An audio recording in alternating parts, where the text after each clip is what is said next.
ஓஷோ புத்தகங்கள் படிச்சுட்டு அதுலேயே ஆர்வப்பட்டுக்கிட்டு நமக்கு ஏற்ற மாதிரி நமக்கு சாதகமான விஷயங்களை எடுத்துக்கிட்டு கூட இருக்கிறவங்களோட வியாக்கியானம் பேசிக்கிட்டு அனுபவம்னா வந்து ஒன்றுமே இல்லை.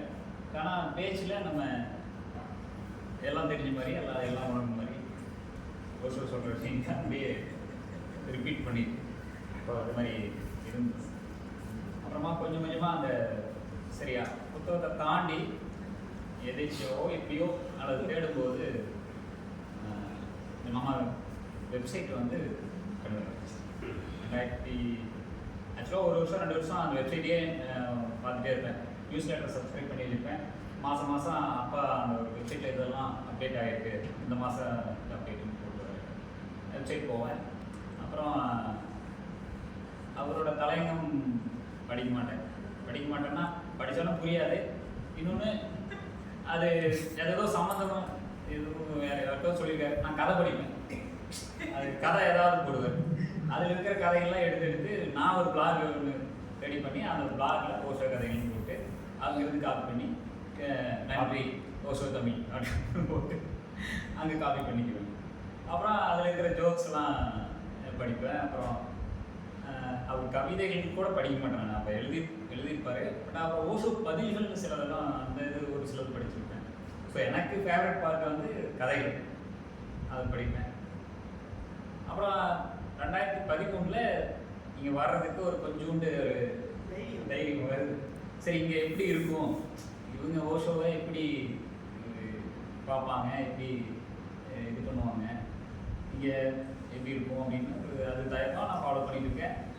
வாரத்தில் 2 நாள் வெள்ளிக்கிழமை சாயந்தரம் வந்துடலாம், 2 நாள் தங்கலாம், 700 ரூபா 750 ரூபா கட்டணம் எல்லாம் பண்ணுறேன். அப்போ வந்து கட்டணங்கிறது இப்போ அதை ரெடி பண்ணணும். ஒரே செலவுக்கு நம்ம அப்படி இப்படி பண்ணிக்குவோம். இருந்தாலும் இதுக்குன்னு இதுக்கு ரெடி பண்ணணுங்கிறத தாண்டி கொஞ்சம் தயக்கம் அப்படியே இருந்துச்சு. அப்புறம் 2013 கால் பண்ணுறேன், கொஞ்சம் தைரியம் இருந்துச்சு. சரி, ஃபோன் பண்ணி கேட்போம். அம்மா தான் எடுத்தாங்கன்னு நினைக்கிறேன். சாமி கேட்கணும், சாமி பேசணும், சாமி.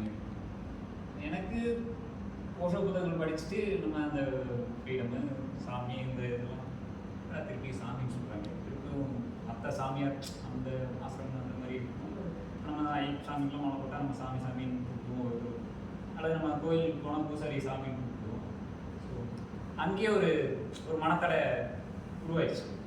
சரி அப்படின்ட்டு அப்பவும் அதையும் தாண்டி சரி நம்ம வரலாம் அப்படின்னு வந்தோம். அப்போ 2013 அப்போ கேம்ப் முடிக்கிறப்போ ஏன் இந்த புத்தகத்தை படிக்கணும்னு அதே புத்தகத்தை கொடுக்குறாங்க. அந்த புத்தகம் வந்து சைன் பண்ணி டேட் போட்டெல்லாம் வச்சுக்கிட்டேன். அப்புறம் அப்பா வந்து அதிகமாக எதுவும் பேசலை. இருக்கிறவங்க கம்யூனில் இருக்கிறவங்க வீட்டில் நீங்கள் இருந்தீங்க, நீங்கள் தான் ஒரு ட்ரௌசர் சிவப்பு கலர் ட்ரௌசர் போட்டு நீங்கள் அம்மா தான் கிச்சனில் மைத்ரேயன். அப்போ அவர் பேர் மீத்தேனு ஞாபகம் இருக்குது. அப்பா அம்மா நிர்தோஷ் ஞாபகம் இருக்குது. இந்த ஹாலில் வந்து ஒரு 10-15 பேர் இந்த லைனில் நின்றுட்டோம். டைனிங்க்கு சொல்கிறாங்க, பண்ணுறோம், ப்ரீத்திங் இதெல்லாம் பண்ணுறோம். அப்போ வந்து இது எனக்கு ஆகாது, இவ்வளோ டஃப்பாக இருக்குது, இவ்வளோ கஷ்டமாக இருக்குது, இதெல்லாம் செட்டே ஆகாது, இவ்வளோ கஷ்டமாக இருக்குமா அப்படின்னு. அப்புறம் இன்னொரு மெடிடேஷனே இந்த சுக்கரது இந்த மாவாட்டுற மாதிரி அது ஞாபகம் இருக்குது. சுத்தங்க ஏதாவது ஃபீல் பண்ணுறீங்களா தெரியுதான்னு கேட்டார். அப்புறம் இன்னொன்று அப்படி சைக்கிள் எடுத்து ரவுண்ட் போயிட்டு இருந்தார். அடுத்த நாள் காலையில் பார்த்து ஒரு சிரிப்பு மட்டும் தான் சிரித்தார். வேறு எதுவும் ஏதாவது கேட்பாரா, ஏதாவது பேசுவாரா. நமக்கும் தயக்கம். அந்த தயக்கத்தை உடச்சி வர்றதுக்கு எனக்கு இவ்வளோ நாள் ஆயிடுச்சு. 2013 2022 தான் 21 நாள் இங்கே வர முடியுது. அப்புறம் ஒரு கேள்வி கேட்டார், ஏதாவது கமிட்மெண்ட் இருக்கா, கமிட்மெண்ட் வச்சுருக்கீங்களா அப்படின்னு கேட்டார். ஆமாம் இருக்கீங்களா அப்படின்னு. எனக்கு என்னென்னா ஒரு கேள்வி கேட்கப்போ கமிட்மெண்ட் இருந்தால் இங்கே செட் ஆகாது போல இருக்குது. ஆனால் இப்போ தான் புரியுது, அப்போதை விட கமிட்மெண்ட்டுங்கிறது மாறவே இல்லை. கமிட்மெண்ட்டுங்கிறது ஒரு பொருட்டே இல்லை. சன்னியாசி எடுக்கிறப்ப தான் கேட்டேன். ஏதோ சொன்னார், 21 நாள் மிஸ்டிக் ரோஸ் கேம்ப் வந்துருக்கீங்க, ரோஸோ லவ் பண்ணுறீங்களா, சன்னியாசி எடுத்துக்கங்க. எனக்கு சன்னியாசி எடுக்கிறது வந்து என்னங்கிறது முடியாது, தெரியல. சன்னியாசினா நம்ம ஏதாவது வீட்டில் தான் சொல்லணும்னா பெர்மிஷன் வாங்கணும் அப்படிங்கிற மாதிரி. அப்புறம் அப்பாட்ட அப்பா சன்னியாசி எடுத்துக்கிட்டீங்களான்னு. சரி அவர் சொல்லிட்டு சொன்னாரே எனக்கு தெரியல. அப்புறம் அடுத்த நாள் சன்னியாசி எடுத்துக்கலான்ட்டு எடுத்து.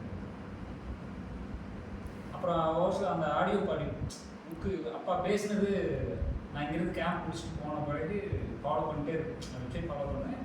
அந்த ஆடியோவும் ஒரு சில சமயம் வாட்ஸ்அப் நான் 2018 தான் மொபைலே வாங்கினேன். வாட்ஸ்அப் அது முன்னாடி எப்படியோ நான் டவுன்லோட் பண்ணி அதை கேட்டுருக்கேன்.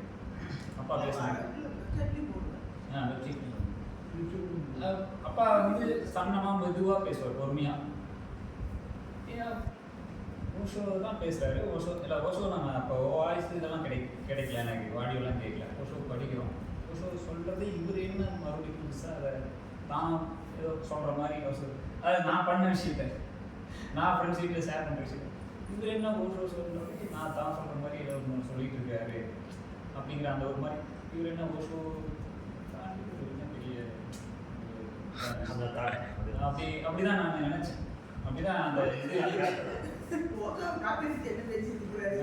இது காப்பிடிச்சு கூட அது ஏதோ மேலே இது என்ன ஒரு அது தவிர இது ஏதோ சொல்கிறாரு அப்படின்னு.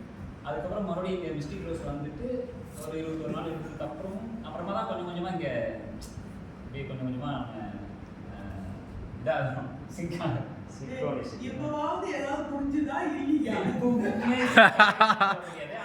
அப்பா விட நான் ரொம்ப ஈஸியாக ஃபீல் பண்ணுறேன். அப்பா கூட ரொம்ப ஈஸியாக ஃபீல் பண்ணுறேன். ஆனால் இருந்தாலுமே எனக்கு இங்கேயும் சரி வீடும் சரி ஏதோ இன்னும் கொஞ்சம் அந்நியமாக தான் தெரியுது. எதுவுமே எல்லாமே அந்நியமாக தான் இருக்குது. ஸோ அது இன்னும் நடக்கும் போகணும்.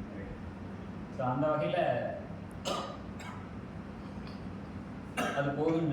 எனக்கு இது போதும். இதுவே நல்லா இருக்கு.